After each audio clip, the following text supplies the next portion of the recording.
30 જુલાઈની રાત્રે અમદાવાદ અને ગાંધીનગરમાં આવેલ 30 જેટલા સ્પા અને જાણીતી હોટલો પર સીઆઈડી ક્રાઇમની ટીમોએ સામૂહિક દરોડા પાડ્યા હતા। ત્યારે અમદાવાદની એક હોટલમાં તપાસ કરવા ગયેલ સીઆઈડીની ટીમ પર સ્પામાં ઝડપાયેલી યુવતીએ હુમલો કર્યો હોવાનો વિડીયો સામે આવ્યો છે, જેમાં વસ્ત્રાપુરમાં આવેલ શૈલી હોટલમાં સીઆઈડીની ટીમ તપાસ કરી રહી હતી ત્યારે રશિયન યુવતીઓએ તાઇફો કર્યો હતો અને પોલીસ સાથે ઝઘડો કરી લાતો મારવા લાગી હતી, જેને પગલે વધુ મહિલા પોલીસ બોલાવવાની ફરજ પડી હતી। જે બાદ રશિયન યુવતીઓ સામે પોલીસ પર હુમલો કરવા અંગેની ફરિયાદ સીઆઈડી ક્રાઇમે નોંધી હતી।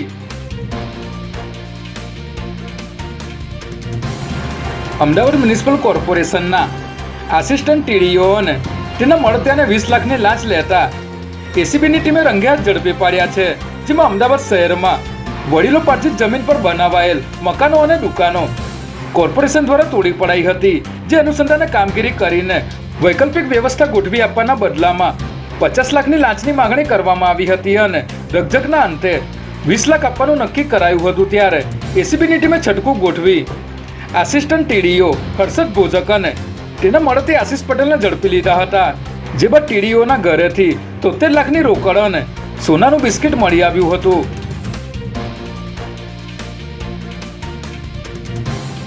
અમદાવાદના અસરવા વિસ્તારમાં અભિષેક 3 એસ્ટેટમાં આવેલ ઇલેક્ટ્રિક વ્હીકલના શોરૂમમાં આગ લાગવાની ઘટના બની હતી।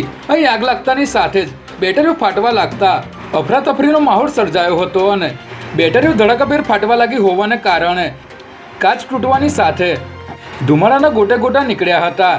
ઘટનાની જાણ થતાં ફાયર બ્રિગેડની 3 જેટલી ટીમ તાત્કાલિક ઘટના સ્થળે પહોંચી હતી અને પાણીનો મારો ચલાવી આગને કાબૂમાં લીધી હતી।